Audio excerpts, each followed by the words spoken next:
আব্দুল্লাহ ইবনে মুবারক রহমাতুল্লাহি আলাইহি বলতেছে, বাবা, কবরের মধ্যে আল্লাহ পাক আমার সাথে অনেক সুন্দর ভালো আচরণ করেছে। আমাকে প্রশ্ন করেছে, মার রাব্বুকা, আমাকে প্রশ্ন করা হয়েছে, মার রাব্বুকা ওয়া মা দীনুকা ওয়া মান হাদার রাজুল আল্লাযী বুইসা ফীকুম ইউকালু লাহু মুহাম্মদ, তোমার ইস ধর্মের নাম কি, উনি কে?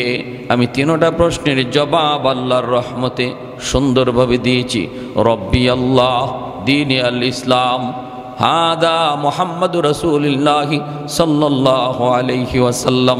তিনটা প্রশ্নের জবাব দেওয়া মাত্রই আল্লাহ পাক আওয়াজ দিছে, সাদাকা সাদাকা আবদি, আমার বান্দা সত্য বলেছে, আমার বান্দা প্রশ্নের সঠিক জবাব দিয়েছে, সঠিক জবাব। অতএব তার জন্য কবরটারে প্রশস্ত করে দাও। আফরিশুহু মিনাল জান্নাহ, আলবিসুহু মিনাল জান্নাহ, ওয়াফতাহু লাহু বাবান ইলাল জান্নাহ, তারে জান্নাতি পোশাক পরাও, জান্নাতি বিছানা বিছায় দাও। আর ওই যে জান্নাত, ওই জান্নাত থেকে কবর পর্যন্ত একটা সুরুং করে দাও, যেন সে কবরে শুয়ে শুয়া কিয়ামত পর্যন্ত জান্নাতের সুখ শান্তি পাইতে পারে। সব কিছু ঠিক আছে, আমি কবরে জান্নাতের ভিতরে আছি, জান্নাতের ভিতরে আছি, কিন্তু বাবা আমার বড় ঈর্ষা হয়। ঈর্ষা হয়। কিসের ঈর্ষা? আমার পাশের বাড়িতে ছিল যে কামার, আমার পাশের ঘরে যে থাকতো সে ছিল কামার, এই কামারও মারা গেছে। আর কামার রে আল্লাহ পাক জান্নাতে মর্যাদা আমার চেয়েও বাড়ায় দিছে। সুবহানাল্লাহ, আরো জোরে কোন। হুজুর এটা কোন কি? বলে হ, আমি তো বুঝি না, তার মর্যাদা বাইরে গেছে। চলে গেলেন, স্বপ্ন দেখা শেষ। এইবার যিনি স্বপ্ন দেখছে ইনিও কি আমাদের মতো সাধারণ মানুষ? ইনিও তো আরেক ওলি। উনি ওই কামারের ঘরে চলে গেছেন। জয়া কামারের ঘরে জয়া কামারের স্ত্রীকে জিজ্ঞেস করতেছেন, তোমার স্বামীর আমল কি ছিল একটু বলো, কি আমল ছিল তার একটু বলো। কেন, কি হয়েছে? আর কি হয়েছে মানে, স্বপ্ন যুগে আমি যা দেখেছি তোমার স্বামীর মর্যাদা আল্লাহ আব্দুল্লাহ ইবনে মুবারকের চেয়েও বাড়ায়া দিছে। স্ত্রীও তো অবাক হয়ে গেছে, কোন কি আপনি, এটা হতেই পারে না। আমার স্বামীর মর্যাদা এত বড় মুহাদ্দিস, এত বড় ওলি, তার চেয়েও আল্লাহ বাড়ায়া দিছে, কোন কারণে আমার বুঝে আসে না। তাহলে আমল কি ছিল একটু বলো, আমল কি ছিল বলো। এইবার স্ত্রী বলতেছে তার দুইটা আমলের কথা আমার মনে পড়ে। এক হলো আমার স্বামী এতটাই নামাজের পাবন্দি ছিল, লোহার কাম কাজ করত, যখনই হাতুড়ি উপরে উঠাইতো লোহাকে পিটানোর জন্য, ওই অবস্থায় যদি মসজিদের মিনার থেকে আজানের আওয়াজ আসছে, আল্লাহু আকবার, আল্লাহু আকবার, আল্লাহ মহান, আল্লাহ মহান, এই বইনা যখন ডাক দিয়েছে আমার স্বামী, তখনই হাতুড়িটা আর নিচে নামায় নাই, ওখান থেকে পিছনে ফালাইয়া দিছে। ফালায় বলছে, মালিক আমিও স্বীকার করি তুমি মহান, তুমি বড়, আমার কাজ ছোট, আমার কাজ ছোট, তুমি বড়, তুমি বড়। কাজটা আগায় নাই, পিছনে ফালায়া মসজিদে দৌড় দিছে। এই নজরে পড়ে আমার দ্বিতীয় আরেকটা আমল যদ্দূর মনে পড়ে, সেটা হলো আমার স্বামী সারাদিন লোহার কাজ কইরা যখন বিকালবেলা ঘরে ফিরত, এশার নামাজটা পইরা যখন ঘুমাইতো, শরীরটা তার ছেড়ে দিত, ক্লান্ত পরিশ্রান্ত, ক্লান্ত শরীর নিয়ে ঘুমায় পড়ত। আর পাশের ঘরটাই ছিল আব্দুল্লাহ ইবনে মুবারক রহমাতুল্লাহি আলাইহির ঘর। শেষ রাতে আব্দুল্লাহ ইবনে মুবারক তাহাজ্জুদের নামাজ পড়তেন, ফুফায় ফুফায় কাঁদতেন, চোখের পানি জড়ায় জড়ায় কাঁদতেন। ওই কান্নার আওয়াজটা যখনই আমরা শুনতাম, আমার স্বামী ঘুম থেকে উঠত, কিন্তু ক্লান্ত শরীরে এতটাই দুর্বল, উঠতে পারত না। শরীরটা ছিল তার বড় দুর্বল, চোখের পানি জড়ায় জড়ায় কাঁদত। দৃশ্যটা দেখতো আব্দুল্লাহ ইবনে মুবারক তাহাজ্জুদ পড়ে আর চোখের পানি জড়ায় কান্দে। এই দৃশ্য দেখে আমার স্বামী নিজেও কান্ত আর কইতো, মালিক আমি তো দুর্বল, সারাদিন লোহার কাম করি, এজন্য আমার শরীরটা নিয়ে উঠতে পারি না, সারা শরীরে ব্যথা। আল্লাহ আমাকে যদি তুমি সুস্থতার নিয়ামত দিতাম, আমিও এই রকমভাবেই তোমার ওলির মতো তাহাজ্জুদ পড়তাম। শেষ সাথে নামাজ পড়ার কি মজা, শেষ সাথে তোমাকে ডাকার কি মজা। আল্লাহ আমিও একটু বোঝার চেষ্টা করতাম। এই বইলে চোখের পানি জড়ায় জড়ায় কান্ত, কিন্তু তাহাজ্জুদ পড়তে পারতো না, চোখের পানি জড়ায় কান্ত। তখনই আল্লাহর ওলি কয়, ওই যে আগ্রহ অন্তরের ভিতরে জন্মাইছে, এজন্য আল্লাহ পাক রব্বুল আলামিন তার অন্তরের দিকে তাকাইয়া আব্দুল্লাহ ইবনে মুবারকের মতোই তাহাজ্জুদের সওয়াব দিয়া বরং তার দিলের চাহাতটারে আরো পছন্দ কইরা জান্নাতে মাকাম আল্লাহ বাড়ায় দিছে। জোরে কোন সুবহানাল্লাহ। এইবার এই লোকটাকে স্পেশাল বিমানে ফ্রান্সে পাঠানো হলো।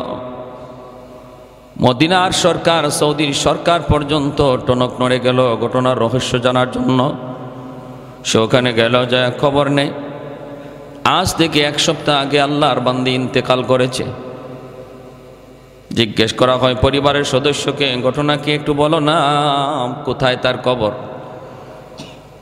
খুঁজছে, যায় খুঁজছে, খুঁজিয়া দেখে তার কবরের মধ্যেই মদিনার ওই মানুষের লাশ এখানে হাজির, মদিনার ওই পুরুষ লোকের লাশ এখানে হাজির, আর ফ্রান্সের ওই মুসলমান নারীর লাশ চলে গেছে মদিনায়। ঘটনা কি, কি কারণে, কি জন্য? দুজনের পরিবারকে জিজ্ঞেস করা হলো। দুজনের পরিবারকে জিজ্ঞেস করা হলো। মদিনার ওই পুরুষ লোকের পরিবারকে জিজ্ঞেস করা হয়। তার স্ত্রী বলতেছে, আমার স্বামী নামাজি ছিল, সব কিছু ভালো ছিল, কিন্তু একটা অভ্যাস তার বড় খারাপ ছিল, একটা কথা তার বড় খারাপ ছিল। খারাপ অভ্যাস না, কথাটা ছিল খারাপ। কয় কি কথা? কথাটা হলো সে মাঝে মাঝেই যখন আমরা স্বামী স্ত্রীতে বৈধ সম্পর্কে যেতাম, গোসল যখন ফরজ হতো, তখন সে বলতো, এই গোসল ফরজ হওয়াটা ইসলামের যে একটা বিধান, এই বিধানটা আমার কাছে ভালো লাগে না, এটা আমি মানি না। খ্রিস্টানরা এজন্য অনেক ভালো, গোসল টোসল লাগে না, সব কাজ করা যায়, কিন্তু ইসলাম ধর্মে এই গোসলটারে ফরজ করার বিধানটা আমার পছন্দ হয় না। এই কথাটা প্রায় সময় বলতো, প্রায় সময় এই কথাটা বলতো। অথচ নামাজি আল্লাহর বিধান, শরীয়তের বিধান, এই বিধানটারে সে নেগলেক্ট করত। এজন্য আল্লাহ পাক মৃত্যুর পর তার লাশটারে আল্লাহ মদিনায় রাখে নাই, মরণের সময় বেঈমান হইয়া মরছে বিদায় আল্লাহ বেঈমানের দেশে তারে লাশ পাঠায় দিছে। জোরে কোন সুবহানাল্লাহ। ওই মহিলাকে জিজ্ঞেস করা হলো, মহিলার পরিবার কি ছিল, তার নেক আমল। আল্লাহর বান্দি কোরআন পড়তো, নতুন মুসলমান হয়েছে, খ্রিস্টান থেকে নতুন মুসলমান হয়ে কোরআন পড়া শিখছে, আর কোরআন পড়তো, আর মনের মধ্যে তামান্না ছিল, এই আশা ছিল, সর্বদা সে চোখের পানি জড়ায় কাঁদতো আর বলতো, আল্লাহ ও মালিক, আমার মরণ যদি মদিনায় হতো, আমি যদি তোমার নবীর দেশে শুইতে পারতাম, যেই মদিনায় তুমি তোমার হাবিবরে ঘুম পাড়াইছো, আল্লাহ আমারে যদি ওই মদিনায় তুমি ঘুম পাড়াইতা। এরকম মনের ভিতরে আফসোস নিয়ে আল্লাহর কাছে কাঁদতো। আল্লাহ তার কান্নারে এত পছন্দ করছে, এত কবুল করা করছে, মরণ হয়েছে ফ্রান্সে, কিন্তু কুদরতিভাবে আল্লাহ চিরনিদ্রায় শোয়া রাখছে মদিনায় নবীর পাশে। যেরকম সুবহানাল্লাহ। এজন্যই বলতেছি, সাবধান, কোন মন্তব্য করার আগে একটু খেয়াল করবেন, শরীয়তের কোনো বিধান নিয়ে কোনো মন্তব্য চলবে না। আল্লাহ পাক যা হালাল করেছেন, যা হারাম করেছেন, এই হালাল হারামের ব্যাপারে চুপ। আমার কোনো সিদ্ধান্ত, আমার কোনো যুক্তি, আমার কোনো বিবেক কিছুই সেখানে চলবে না, কারণ আমার আপনার যুক্তি যেখানে শেষ হবে সেখানে আল্লাহর কুদরত শুরু হবে, ঠিক কি না? যেখানে যাই আমার আপনার বিবেক শেষ হবে, স্তব্ধ হয়ে যাবে, বিবেক আর কিছুই পাবে না, দেখবে সব শূন্য। আল্লাহ বলে, এখান থেকে আমার কুদরত শুরু। সুবহানাল্লাহ। তাহলে আমি আপনি কি করে এই সাগরের কিনারায় বসব? একজন মানুষ যদি মুমিন হতে হয়, ইসলামের যতগুলি অকাট্য বিধান আছে সবগুলি অকাট্য বিধানকে সে মানতে হবে। ভালো করে বুঝবেন ঈমান আর কুফর কাকে বলে। ঈমান কাকে বলে? ঈমান বলে আল্লাহ প্রদত্ত যত বিধান আছে হিসাব ছাড়া, কোরআন আর হাদিস থেকে অকাট্য যত বিধান, এই সমস্ত বিধান মানার নাম হলো ঈমান। সমস্ত বিধিবিধান মানার নাম কি? ঈমান। বলে নামাজ মানি, রোজা মানি, পর্দা মানি, হজ মানি, জাকাত মানি, সব কিছু মানি, আল্লাহর কোরআনে যত বিধান আছে সব মানি। সব মানার দ্বারা ঈমান হয়, মুমিন হয়। কিন্তু কাফের হইতে সব অস্বীকার করা লাগে না, একটা অস্বীকার করলেই কাফের।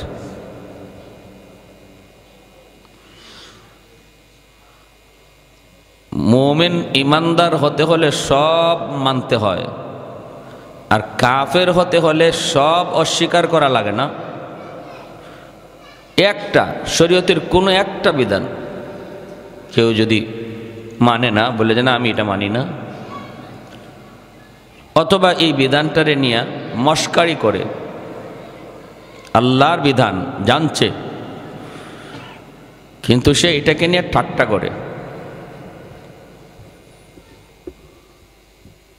ইসলামের কোনো শেয়ার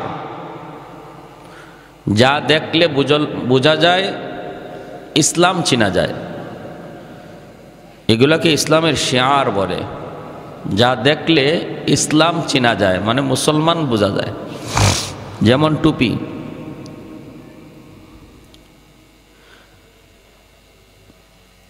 ইসলামের শেয়ার।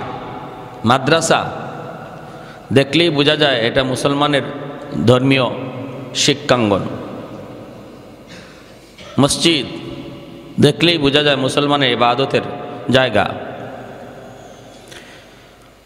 এগুলাকে বলা হয় শেয়ার। শেয়ার মানে চিহ্ন, আলামত। মেসওয়াক সামান্য একটা গাছের ডাল, মেসওয়াক।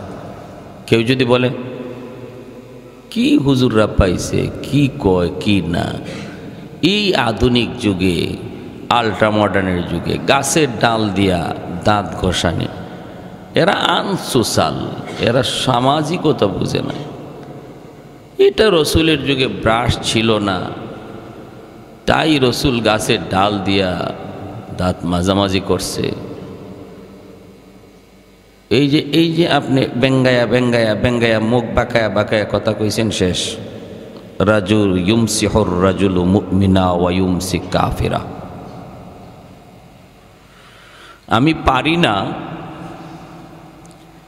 সেটা ভিন্ন কথা, দুর্বলতা থাকবে। আল্লাহ আমি এই আমলটা পারতেছি না, বা আমি এই আমলটা করতে পারতেছি না, আমি অপরাধী, আমাকে তৌফিক দাও। ঈমান থাকবে, বরং এটা আল্লাহরও পছন্দ করে। একজন মানুষ যখন আল্লাহর কাছে সারেন্ডার করে, নিজের দোষ স্বীকার করে, নিজের দোষটা আল্লাহর কাছে স্বীকার করে, এটা আল্লাহ খুব পছন্দ করে। কিন্তু দোষের উপরে অটল থেকে দোষটারে সঠিক মনে করা, এটা আল্লাহ খুব নারাজ হয়। ঈমান থাকে না, ঈমান থাকে না। এটা আমাদের বাস্তব জীবনেও আমরা দেখি।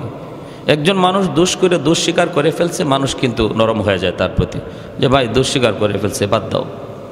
দোষ স্বীকার করে আল্লাহও তার প্রতি নরম হয়ে যায়। কিন্তু হাউজের সমাজে বসে যদি সে তার দোষটারে সঠিক বুঝাইতে চায়, না সে যে দোষ করছে এটা ঠিক করেছে, এটা যদি বলে, তাহলে কি কারো ভালো লাগে? মন খারাপ হয় কি হয় না? খুব হয়।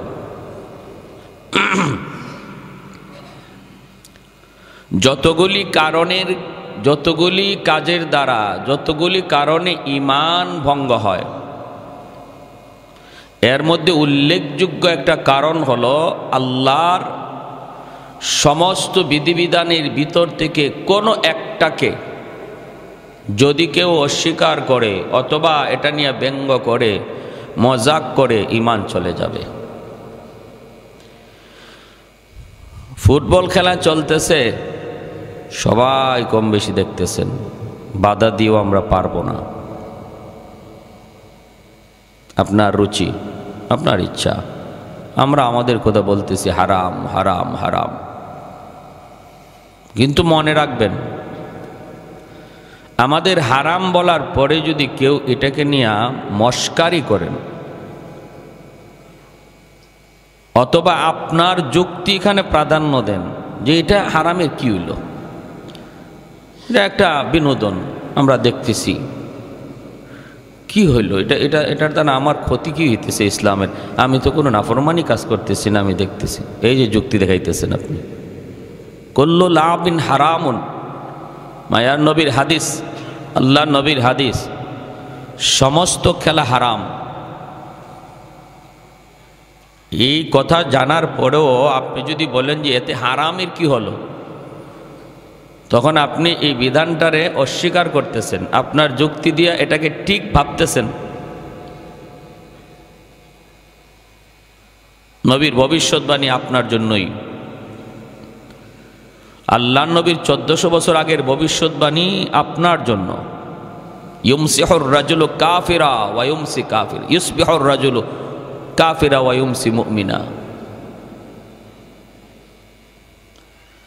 এই কথাটা বলার আগেও সে মুমিন ছিল, আর এই কথাটা বলার কারণে সে কাফের হয়ে গেল। আর কাফের হওয়ার দ্বারা ক্ষতি কি হলো? প্রথম নম্বরই তার বউ তালাক হয়ে গেল। যখনই একজন মানুষ তার কোনো কথার দ্বারা, তার কোনো আচরণের দ্বারা ঈমান চলে যায়, কাফির হয়, সাথে সাথেই দুনিয়ার ক্ষতি হলো, তার বউ তালাক। কারণ সে কাফির আর তার বউ মুমিন হতেই পারে না, তালাক হয়ে যায়। এখন কি করবেন বলেন? এখন আপনি এটার পরে আপনি সংসার করতেছেন নিজের বৈধ স্ত্রী মনে করে, অথচ শরীয়তের তালিকায় আপনি জিনা হইতেছে। সন্তান আপনি হচ্ছে ভাবতেছেন বৈধ সন্তান, আসলে সে অবৈধ সন্তান। সমাজ কেন এতটা নষ্ট হচ্ছে? সমাজ, যুব সমাজের দ্বারা কেন এতটা ক্ষতির দিকে যাচ্ছে? কেন সন্তান আজকে বাপ মার কথা মানতেছে না? কেন মুরব্বীদের শ্রদ্ধা করতেছে না? কেন ইয়াবা, গাঞ্জা, মদ সব দিকে ঝুঁকতেছে? শুধু বাজে কাজের দিকে দৌড়াচ্ছে। কারণটা কি? মূলে তালাশ করলে দেখা যাবে সে বৈধ না অবৈধ, এটাই সন্দেহ আছে। কারণ বাপ মাও জানে না যে তাদের বিবাহ বাতিল হয়ে গেছে, সম্পর্কটা হচ্ছে অবৈধ।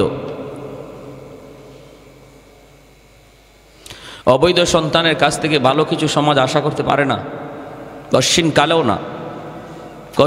কালেও না।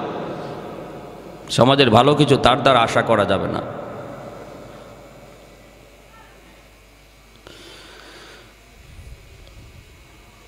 মান আমিলা সালিহাম মিন যাকারিন আও উনসা ওয়া হুয়া মুমিন ফালানুহইয়ান্নাহু হায়াতান তাইয়্যিবা ওয়ালানাজজিয়ান্নাহুম আজরাহুম বিআহসানি মা কানু ইয়ামালুন।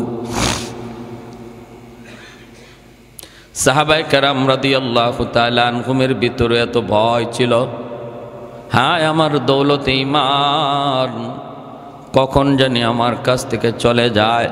অথচ সর্বদা আল্লাহর নবীর সাথেই থাকতেন, নবীর কথাতেই তারা চলতেন, নবীর কথা মানতেন, নবীর মতো হাঁটতেন, নবীর মতো ঘুমাইতেন, আল্লাহর নবীর মতো খাইতেন, আল্লাহর নবীর মতোই দুনিয়াদারি করতেন। কিন্তু এরপরও এত ভয়। হযরত হানজালা রাদিয়াল্লাহু তাআলা আনহু হঠাৎ করে চিল্লাইতেছেন, নাফাকা হানজালা, নাফাকা হানজালা, হানজালা মুনাফিক হয়ে গেছে। নিজেরে নিজে বলতেছেন হানজালা মুনাফিক হয়ে গেছে, হানজালা মুনাফিক হয়ে গেছে। আল্লাহর নবীর দরবারের দিকে দৌড়াইতেছেন। আবু বকর সিদ্দিক রাদিয়াল্লাহু তাআলা আনহু থামায় বলেন, হানজালা কি হয়েছে? হানজালা বলেন না ফাঁকা হানজালা, হানজালা মুনাফিক হয়ে গেছে। আবু বকর সিদ্দিক বলতেছেন, হানজালা তুমি কও কি, একটু মাথায় হুঁশ রেখে কথা বলো, কি বলতেছো তুমি, কি বলতেছো তুমি, একটু ভালো করে বুঝায় বলো, কি কও তুমি মুনাফিক হয়ে গেছো, কে বলছে তোমারে মুনাফিক হয়ে গেছো? হানজালা বলতেছে, আবু বকর ভাইরে আমি কিন্তু মুনাফিক হয়ে গেছি। বলে কেমনে, কিভাবে, একটু বুঝায় কও। আবু বকর ভয়ে কাঁপতেছেন, কি ব্যাপার একটু বুঝায় বলো। হানজালা বলেন, নবীর দরবারে যতক্ষণ আমি থাকি ততক্ষণ আমার অবস্থা থাকে একরকম, আর যখনই বিবি বাচ্চা ঘরে চলে আসি তখনই অবস্থা হয়ে যায় ভিন্ন রকম। নবীর কাছে থাকলে আমি বুঝাই আমি একরকম, ঘরে আসলে আমি হয়ে যাই অন্য রকম। মসজিদে থাকলে আমার দিল থাকে একরকম, ঘরে গেলে দিল হয়ে যায় ভিন্ন রকম। দোকানে বসলে পরে হয়ে যায় আমি অন্য রকম। আমার আচরণ, আমার কথা, আমার আখলাক, আমার ব্যবহার মসজিদের ব্যবহারের মতো হয় না। এটাই তো মুনাফিকের আলামত, এটাই তো মুনাফিকের লক্ষণ। মুনাফিক জায়গায় জায়গায় ভিন্ন রূপ ধরে, আর মুমিন সব জায়গায় এক রূপ নিয়ে চলে। মুমিন মসজিদের ভিতরে যেমন, মসজিদের বাইরেও তেমন। মসজিদে আল্লাহর ডরায়, দোকানে বসলেও আল্লাহর ডরায়। মসজিদে আল্লাহকে ভয় পায়, ঘরে গেলেও আল্লাহকে ভয় পায়। এতে হলো মুমিনের আলামত। আর ভিন্নতা যার ভিতরে আসে এটা তো মুনাফিকের আলামত। যেই মাত্র হানজালা এমন কথা বলছেন, সাথে সাথে আবু বকর সিদ্দিক রাদিয়াল্লাহু তাআলা আনহু চিৎকার দিয়া বলেন, তাহলে হানজালা যদি এই কারণে মুনাফিক হয়ে যায়, আমি আবু বকরও মুনাফিক হয়ে গেছি। এই কারণে যদি মুনাফিক হয় তাহলে আমি আবু বকর মুনাফিক হয়ে গেছি। তাড়াতাড়ি চলো আল্লাহর নবীর কাছে, সমাধান জেনে নেই, সমাধান জেনে নেই, বাঁচার উপায় কি একটু বুঝে আসি। দুজন পেরেশান হয়ে নবীর দরবারে হাজির। আল্লাহর নবীর কাছে দুজন পেরেশান হয়ে নবীকে ডাক দিয়ে বলতেছেন, ইয়া রাসূলুল্লাহ, আমরা বড় পেরেশান হয়ে আপনার কাছে এসেছি গো নবী।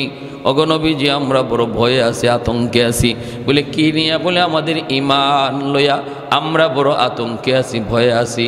নবী বলেন, কি হয়েছে? বলে ইয়া রাসূলুল্লাহ, মনে হচ্ছে আমাদের ঈমান চলে যায়, আবার ঈমান মাঝে মাঝে আসে, আমরা মনে হয় মুনাফিক হয়ে গেছি, মুনাফিক। নবী বলতেছেন, কোন কারণে? আবু বকর সিদ্দিক কান্দেন, হানজালা কান্দেন। নবী বলেন, বলো না কি হয়েছে, একটু খুলে বলো। হানজালা কয়, নবী গো, যতক্ষণ আপনার কাছে থাকি ততক্ষণ আমাদের দিল শান্ত থাকে, আমরা আমাদের দিলের হালত আমরা একরকম বুঝি।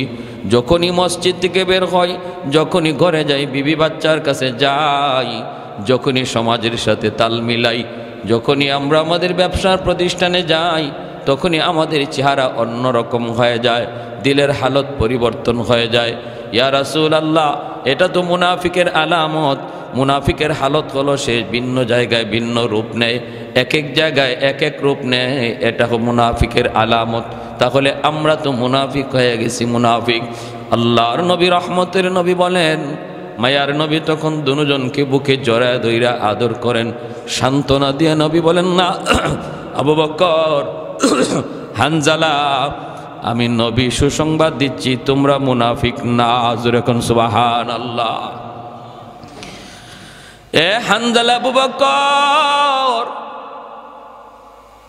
মুনাফিক কারা কারা এটা আমি নবীও জানি না, যদি আল্লাহ আমাকে না জানায়। জোরে কোন না সুবহানাল্লাহ।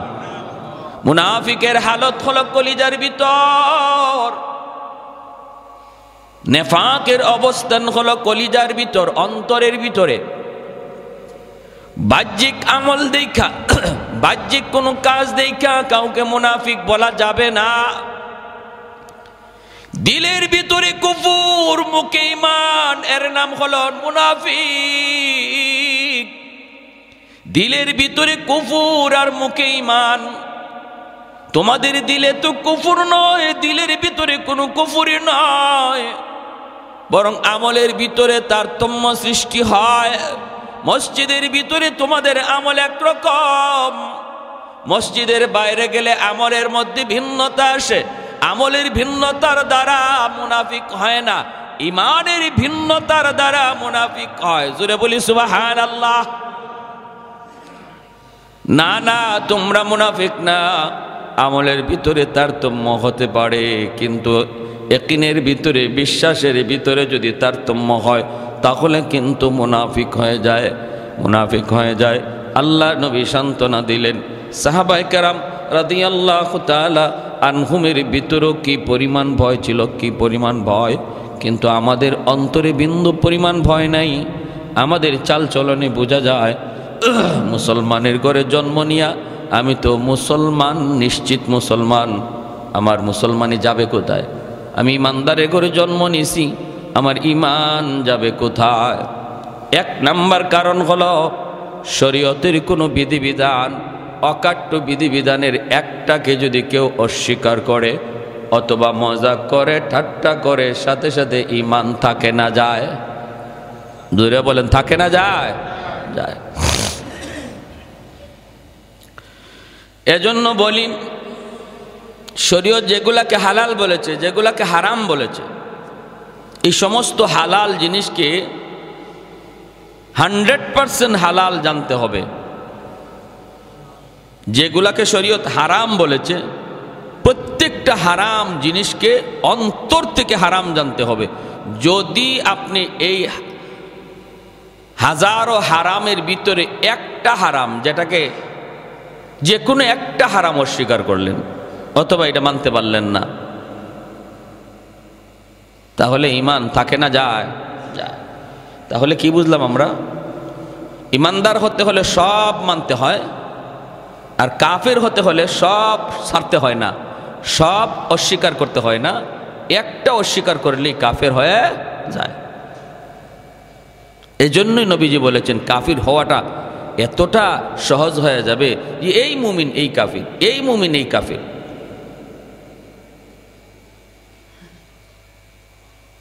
এজন্য আমরা আমাদের কথা বলবো, খেলাধুলা হারাম। হ্যাঁ, আপনি দেখতেছেন হারাম কাজ করতেছেন, অন্তত হৃদয়ের ভিতরে, মনের ভিতরে নিজের অপরাধী ভাবেন, অপরাধী, তো ঈমান থাকবে। আর যদি এখানে অহংকারী দেখান, আমি কি কম বুঝি, আর এটা হারামের কি হইল, এখানে ক্ষতির কি হচ্ছে? কাতার একটা মুসলিম দেশ বিশ্বকাপের আয়োজন করছে, ইসলামের দাওয়াত দিতেছে, কোরআনে আয়াত হাদিস লিখে ইসলামের দাওয়াত দিচ্ছে, এতে ক্ষতির কি হলো? হারাম কাজের আয়োজন কইরা ইসলামের দাওয়াত দেওয়াও হারাম। হারামের মাধ্যমে ইসলামের পথে কাউকে ডাকা, এটাও কি? জোরে কন, জোরে কন, হারাম। কোনো ওয়াজ মাহফিলে কর্তৃপক্ষ যদি মনে করে যে মানুষ যখন আয় না দিনের কথা শুনতে, হুজুরের কথা শুনতে, মমতাজরে লই আইমো আজকে, আর হুজুর উঠবার আগে মমতাজ গান গাইব, মানুষ আসে না কেমনে দেখব? ভালো করে বুঝছেন, তার উদ্দেশ্য গান শোনানো নয়, উদ্দেশ্য ভালো, উদ্দেশ্য হলো মানুষ জমানো, ওয়াজ শোনানো, কিন্তু যে পদ্ধতিটা নিছে এটা হালাল না হারাম? কোন গায়িকা, কোন নায়িকা আইনা মানুষ জমাইয়া তারপরে ওয়াজ শোনাবে, এমন চিন্তা যদি কেউ করে, এটা যেমন হারাম, বিশ্বকাপের আয়োজন কইরা কোরআনের আয়াত আর হাদিস লিখে দাওয়াত দেওয়া এটাও হারাম। আপনারা কে বলছে মুসলমান বানাইতে? এইভাবে কে আপনার এই দায়িত্ব, এই ঠিকাদারিটা দিছে কে আপনারে? এইভাবে কাউরে মুসলমান বানানোর ঠিকাদারি আপনারে কে দিল? আপনার আল্লাহ জিজ্ঞেস করব যে ওই কি আর্জেন্টিনার প্লেয়ারগুলো মুসলমান হইল না কেন, তুই জব দিয়ে যা, জিগাই পাল্লা? মোটেও জিগাইতো না আল্লাহ। মুসলমান হইলি কি না হইলি কি আল্লাহর কি আসে যায়? তাম দুনিয়ার সব মুসলমান, সব অমুসলিম হয়ে যাক, আল্লাহর কি আসে যায়? আল্লাহর খুদাই চলে যাবে, জবাব তারটা তা দিবে।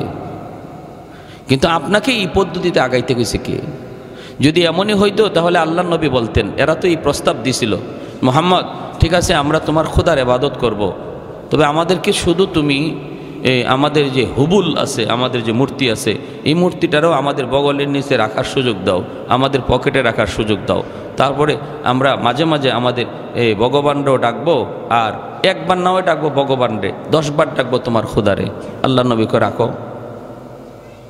নবী যদি এই প্রস্তাবটা খালি মানতেন, এরম বহু সুযোগ ছিল যে ওরা নবীর কাছে আসার। আল্লাহ নবী নিজে যদি খালি পাশে একটা মূর্তি সাজায় রাখতেন আর বলতেন আসো আসো এক আল্লাহর দাওয়াত দেই, ওরা খালি মূর্তিটা দেখলেই হাজারো মক্কার মানুষ জমা হয়ে যেত। নবী এই সুযোগে এক আল্লাহর দাওয়াত দিয়া দিতে পারতেন, বুঝাইতে পারতেন। কৌশল নিছেন জমা করার, আর দাওয়াত দিছেন এক আল্লাহর, হতে পারত। কিন্তু একটা নজির দেখান, একটা নজির, একটা দৃষ্টান্ত দেখান, এমন কোনো দৃষ্টান্ত নাই। মদিনা শরীফে এক লোক মারা গেল, বহু আগের ঘটনা, থানবী আলাইহির রহমা কিতাবে লিখছেন।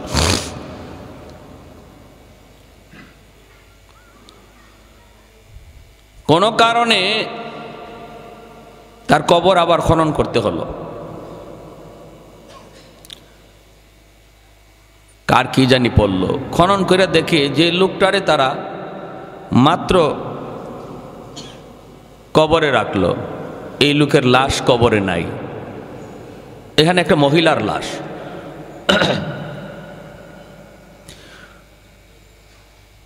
মহিলার লাশ রাখলো, পুরুষ, ভিন্ন এক মহিলার লাশ। অবাক হয়ে গেল, হইচই পড়ে গেল। হজের মৌসুম ছিল তখন, হজের মৌসুম ছিল। অনেক মানুষ এই খবর পাইয়া দেখতেও গেল।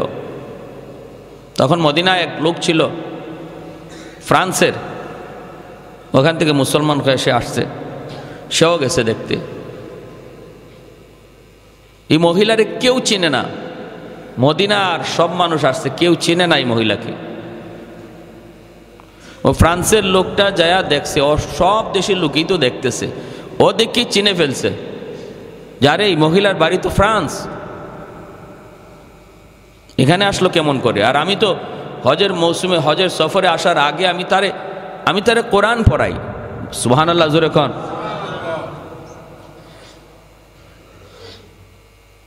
আমি তারে কোরআন পড়াই, কোরআন শিখাইছি, আমি তারে জীবিত তো আসছি। তা আল্লাহ সেখানে আসলো কেমন করে? সে আমার ছাত্রী। হইচই পড়ে গেল মদিনায়। এইবার এই লোকটাকে স্পেশাল বিমানে ফ্রান্সে পাঠানো হলো। মদিনার সরকার, সৌদির সরকার পর্যন্ত টনক নড়ে গেল ঘটনার রহস্য জানার জন্য। সে ওখানে গেল, যায় খবর নেই। আজ থেকে 1 সপ্তাহ আগে আল্লাহর বান্দী ইন্তেকাল করেছে। জিজ্ঞেস করা হয় পরিবারের সদস্যকে, ঘটনা কি একটু বলো না, কোথায় তার কবর? খুঁজছে, যায় খুঁজছে, খুঁজিয়া দেখে তার কবরের মধ্যেই মদিনার ওই মানুষের লাশ এখানে হাজির, মদিনার ওই পুরুষ লোকের লাশ এখানে হাজির, আর ফ্রান্সের ওই মুসলমান নারীর লাশ চলে গেছে মদিনায়। ঘটনা কি, কি কারণে, কি জন্য? দুজনের পরিবারকে জিজ্ঞেস করা হলো। দুজনের পরিবারকে জিজ্ঞেস করা হলো। মদিনার ওই পুরুষ লোকের পরিবারকে জিজ্ঞেস করা হয়। তার স্ত্রী বলতেছে, আমার স্বামী নামাজি ছিল, সব কিছু ভালো ছিল, কিন্তু একটা অভ্যাস তার বড় খারাপ ছিল, একটা কথা তার বড় খারাপ ছিল। খারাপ অভ্যাস না, কথাটা ছিল খারাপ। কয় কি কথা? কথাটা হলো সে মাঝে মাঝেই যখন আমরা স্বামী স্ত্রীতে বৈধ সম্পর্কে যেতাম, গোসল যখন ফরজ হতো, তখন সে বলতো এই গোসল ফরজ হওয়াটা ইসলামের যে একটা বিধান, এই বিধানটা আমার কাছে ভালো লাগে না, এটা আমি মানি না। খ্রিস্টানরা এজন্য অনেক ভালো, এই গোসল টোসল লাগে না, সব কাজ করা যায়, কিন্তু ইসলাম ধর্মে এই গোসলটারে ফরজ করার বিধানটা আমার পছন্দ হয় না। এই কথাটা প্রায় সময় বলতো, প্রায় সময় এই কথাটা বলতো। অথচ নামাজি আল্লাহর বিধান, শরীয়তের বিধান, এই বিধানটারে সে নেগলেক্ট করত। এজন্য আল্লাহ পাক মৃত্যুর পর তার লাশটারে আল্লাহ মদিনায় রাখে নাই, মরণের সময় বেঈমান হইয়া মরছে বিদায় আল্লাহ বেঈমানের দেশে তারে লাশ পাঠায় দিছে। যখন সুবহানাল্লাহ। ওই মহিলাকে জিজ্ঞেস করা হলো মহিলার পরিবার কি ছিল, তার নেক আমল। আল্লাহর বান্দি কোরআন পড়তো, নতুন মুসলমান হয়েছে, খ্রিস্টান থেকে নতুন মুসলমান হয়ে কোরআন পড়া শিখছে, আর কোরআন পড়তো, আর মনের মধ্যে তামান্না ছিল, এই আশা ছিল, সর্বদা সে চোখের পানি জড়ায় কাঁদতো আর বলতো, আল্লাহ ও মালিক, আমার মরণ যদি মদিনায় হতো, আমি যদি তোমার নবীর দেশে শুইতে পারতাম, যেই মদিনায় তুমি তোমার হাবিবরে ঘুম পাড়াইছো, আল্লাহ আমারে যদি ওই মদিনায় তুমি ঘুম পাড়াইতা। এরকম মনের ভিতরে আফসোস নিয়ে আল্লাহর কাছে কাঁদতো। আল্লাহ তার কান্নারে এত পছন্দ করছে, এত কবুল করা করছে, মরণ হয়েছে ফ্রান্সে, কিন্তু কুদরতিভাবে আল্লাহ চিরনিদ্রায় শোয়া রাখছে মদিনায় নবীর পাশে। যখন সুবহানাল্লাহ। এজন্যই বলতেছি, সাবধান। কোন মন্তব্য করার আগে একটু খেয়াল করবেন। শরীয়তের কোনো বিধান নিয়ে কোনো মন্তব্য চলবে না। আল্লাহ পাক যা হালাল করেছেন, যা হারাম করেছেন, এই হালাল হারামের ব্যাপারে চুপ। আমার কোনো সিদ্ধান্ত, আমার কোনো যুক্তি, আমার কোনো বিবেক কিছুই সেখানে চলবে না। কারণ আমার আপনার যুক্তি যেখানে শেষ হবে, সেখানে আল্লাহর কুদরত শুরু হবে, ঠিক কি না? যেখানে যাই আমার আপনার বিবেক শেষ হবে, স্তব্ধ হয়ে যাবে, বিবেক আর কিছুই পাবে না, দেখবে সব শূন্য। আল্লাহ বলে, এখান থেকে আমার কুদরত শুরু। সুবহানাল্লাহ। তাহলে আমি আপনি কি করে এই সাগরের কিনারায় বসবো? শরীয়তের সাগরের কিনারায় বসবো কি করে? কিসের বাহাদুরি? আহা, আল্লাহ তুমি সহি বুঝদান করো। সবাই বলি আমিন। এজন্য দিলের মধ্যে কোনো আমলের প্রতি চাহাত, আগ্রহ জন্ম না। সাহাবায়ে কেরাম রাদিয়াল্লাহু তাআলা আনহুমের তো এমন ছিল, তারা ঈমান আমলের প্রতিযোগিতা করত। আমার ঈমান আরও কেমনে বাড়ানো যায়, ঈমানকে আরও মজবুত কেমনে করা যায়, আমল আরও কেমনে বাড়ানো যায়, এই ছিল তাদের প্রতিযোগিতা। দিলের ভিতরে ছিল এই চাহাত, সর্বদা দিলটা ভয়ে কাতর থাকতো আল্লাহ পাকের বিধানের সামনে, আল্লাহর কুদরতের সামনে, আল্লাহ পাকের জালালিয়তের সামনে। হযরত আব্দুল্লাহ ইবনে মুবারক রহমতুল্লাহি আলাইহি বহুত বড় একজন বুজুর্গ, বহুত বড় মুহাদ্দিস, বহুত বড় ফকি, যার জামানায় তামাম পৃথিবীতে ওনার মতো আলেম, ওনার মতো মুহাদ্দিস তামাম দুনিয়ায় ছিল না। সুবহানাল্লাহ। জোরে কোন আব্দুল্লাহ ইবনে মুবারক রহমতুল্লাহি আলাইহি এত বড় মুহাদ্দিস ইন্তেকাল হলো। মুরিদ স্বপ্নে দিকে জিজ্ঞেস করতেছে, হুজুর কবরে আপনার সাথে কেমন আচরণ হয়েছে একটু বলেন। আব্দুল্লাহ ইবনে মুবারক রহমতুল্লাহি আলাইহি বলতেছে, বাবা কবরের মধ্যে আল্লাহ পাক আমার সাথে অনেক সুন্দর ভালো আচরণ করেছে। আমাকে প্রশ্ন করেছে, মার রাব্বুকা, আমাকে প্রশ্ন করা হয়েছে, মার রাব্বুকা ওমা দীনুকা ওমান হাদার রাজুল আল্লাযী বুইসা ফীকুম ইউকালু লাহু মুহাম্মদ, তোমার ইস ধর্মের নাম কি, উনি কে? আমি তিনটা প্রশ্নের জবাব আল্লাহর রহমতে সুন্দরভাবে দিয়েছি। রব্বি আল্লাহ, দীনি আল ইসলাম, হাদা মুহাম্মাদুর রাসূলুল্লাহ সাল্লাল্লাহু আলাইহি ওয়াসাল্লাম। তিনটা প্রশ্নের জবাব দেওয়া মাত্রই আল্লাহ পাক আওয়াজ দিছে, সাদাকা সাদাকা আবদি, আমার বান্দা সত্য বলেছে, আমার বান্দা প্রশ্নের সঠিক জবাব দিয়েছে, সঠিক জবাব। অতএব তার জন্য কবরটারে প্রশস্ত করে দাও।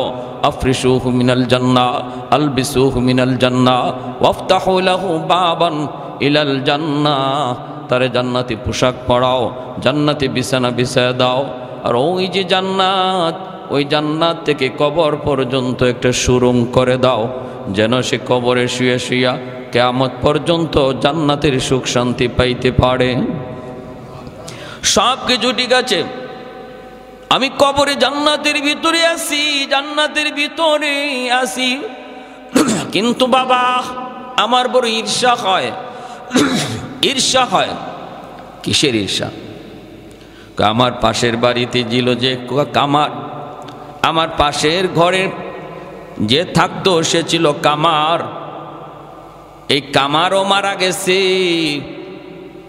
আর কামার রে আল্লাহ পাক জান্নাতে মর্যাদা আমার চেয়েও বাড়ায় দিছে। সুবহানাল্লাহ, আরো জোরে কোন। হুজুর এটা কোন কি? বলে হ, আমি তো বুঝি না, তার মর্যাদা বাইরে গেছে। চলে গেলেন, স্বপ্ন দেখা শেষ। এইবার যিনি স্বপ্ন দেখছে ইনিও কি আমাদের মতো সাধারণ মানুষ? ইনিও তো আরেক অলি। উনি ওই কামারের ঘরে চলে গেছেন। জয়া কামারের ঘরে জয়া কামারের স্ত্রীকে জিজ্ঞেস করতেছেন, তোমার স্বামীর আমল কি ছিল একটু বলো, কি আমল ছিল তার একটু বলো। কেন, কি হয়েছে? আর কি হয়েছে মানে স্বপ্ন যুগে আমি যা দেখেছি তোমার স্বামীর মর্যাদা আল্লাহ আব্দুল্লাহ ইবনে মুবারকের চেয়েও বাড়ায়া দিছে। স্ত্রীও তো অবাক হয়ে গেছে, কোন কি আপনি, এটা হতেই পারে না। আমার স্বামীর মর্যাদা এত বড় মুহাদ্দিস, এত বড় ওলি, তার চেয়েও আল্লাহ বাড়ায়া দিছে, কোন কারণে আমার বুঝে আসে না। তাহলে আমল কি ছিল একটু বলো, আমল কি ছিল বলো। এইবার স্ত্রী বলতেছে তার দুইটা আমলের কথা আমার মনে পড়ে। এক হলো আমার স্বামী এতটাই নামাজের পাবন্দি ছিল, লোহার কাম কাজ করত। যখনই হাতুড়ি উপরে উঠাইতো লোহাকে পিটানোর জন্য, ওই অবস্থায় যদি মসজিদের মিনার থেকে আজানের আওয়াজ আসছে, আল্লাহু আকবার, আল্লাহু আকবার, আল্লাহ মহান, আল্লাহ মহান, এই বইনা যখন ডাক দিয়েছে আমার স্বামী, তখনই হাতুড়িটা আর নিচে নামায় নাই, ওখান থেকে পিছনে ফালাইয়া দিছে। ফালায় বলছে, মালিক আমিও স্বীকার করি তুমি মহান, তুমি বড়, আমার কাজ ছোট, আমার কাজ ছোট, তুমি বড়, তুমি বড়। কাজটা আগায় নাই, পিছনে ফালায়া মসজিদে দৌড় দিছে। এই নজরে পড়ে আমার দ্বিতীয় আরেকটা আমল যদ্দূর মনে পড়ে, সেটা হলো আমার স্বামী সারাদিন লোহার কাজ কইরা যখন বিকালবেলা ঘরে ফিরত, এশার নামাজটা পইরা যখন ঘুমাইতো, শরীরটা তার ছেড়ে দিত, ক্লান্ত পরিশ্রান্ত, ক্লান্ত শরীর নিয়ে ঘুমায় পড়তো। আর পাশের ঘরটাই ছিল আব্দুল্লাহ ইবনে মুবারক রহমাতুল্লাহি আলাইহির ঘর। শেষ রাতে আব্দুল্লাহ ইবনে মুবারক তাহাজ্জুদের নামাজ পড়তেন, ফুফায় ফুফায় কাঁদতেন, চোখের পানি জড়ায় জড়ায় কাঁদতেন। ওই কান্নার আওয়াজটা যখনই আমরা শুনতাম, আমার স্বামী ঘুম থেকে উঠত, কিন্তু ক্লান্ত শরীরে এতটাই দুর্বল, উঠতে পারতো না। শরীরটা ছিল তার বড় দুর্বল, চোখের পানি জড়ায় জড়ায় কাঁদত। দৃশ্যটা দেখতো আব্দুল্লাহ ইবনে মুবারক তাহাজ্জুদ পড়ে আর চোখের পানি জড়ায় কান্দে। এই দৃশ্য দেখে আমার স্বামী নিজেও কাঁদতো আর কইতো, মালিক আমি তো দুর্বল, সারাদিন লোহার কাম করি, এজন্য আমার শরীরটা নিয়ে উঠতে পারি না, সারা শরীরে ব্যথা। আল্লাহ আমাকে যদি তুমি সুস্থতার নিয়ামত দিতাম, আমিও এই রকমভাবেই তোমার ওলির মতো তাহাজ্জুদ পড়তাম। শেষ রাতে নামাজ পড়ার কি মজা, শেষ রাতে তোমাকে ডাকার কি মজা। আল্লাহ আমিও একটু বোঝার চেষ্টা করতাম। এই বইলে চোখের পানি জড়ায় জড়ায় কাঁদত, কিন্তু তাহাজ্জুদ পড়তে পারতো না, চোখের পানি জড়ায় কাঁদত। তখনই আল্লাহর ওলি কয়, ওই যে আগ্রহ অন্তরের ভিতরে জন্মাইছে, এজন্য আল্লাহ পাক রব্বুল আলামিন তার অন্তরের দিকে তাকাইয়া আব্দুল্লাহ ইবনে মুবারকের মতোই তাহাজ্জুদের সওয়াব দিয়া বরং তার দিলের চাহাতটারে আরো পছন্দ কইরা জান্নাতে মাকাম আল্লাহ বাড়ায় দিছে। জোরে কোন সুবহানাল্লাহ। এজন্য সাবধান, আমলের দিকে আমাদের প্রতিযোগিতা থাকবে, আমলের মধ্যে আগ্রহ থাকবে, খেলাধুলার প্রতি আগ্রহ নয়, খেলাধুলার প্রতি এত আসক্তি নয়। আসক্তি থাকবে আমার আমলের দিকে, আসক্তি থাকবে আরেক ভাইয়ের দিকে। আরেক ভাই মসজিদে 5 ওয়াক্ত যায়, আমি কেন যেতে পারতেছি না, আমি কেন পারতেছি না। আরেক ভাই ফজরের জামাতে যায়, আমি এখনো কেন ফজরের জামাতে যেতে পারলাম না। দিলের ভিতরে এই চাহাতটা থাকবে, দিলের ভিতরে এই তলবটা থাকবে, দিলের ভিতরে এই আকাঙ্ক্ষাটা থাকবে। আল্লাহ পাক দিলের ওই আকাঙ্ক্ষার দিকে তাকাইলে আল্লাহ তার বান্দারে তার ওলির খাতায় নাম লেখায়, আর ওলি হওয়ার জন্য যা আমল দরকার তার দ্বারা আল্লাহ করায় আনে। আল্লাহ তখন তার জন্য আমলের দরজা আসান করে দেয়। দিলের দিকে তাকায়, দিলের দিকে তাকায়। এজন্য দিলটারে নরম রাখবো সর্বদা, আল্লাহর বিধিবিধানের উপরে মজবুত থাকবো।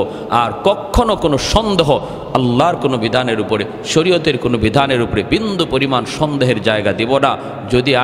যদি নিজের বুক যুক্তি আর বিবেককে এখানে খাটাই, তাহলে নবীর ওই ভবিষ্যৎবাণী সকালে মুমিন বিকালে কাফের হয়ে যাবে। আল্লাহ আমাদেরকে সহিভাবে বুঝার তৌফিক দান করুন।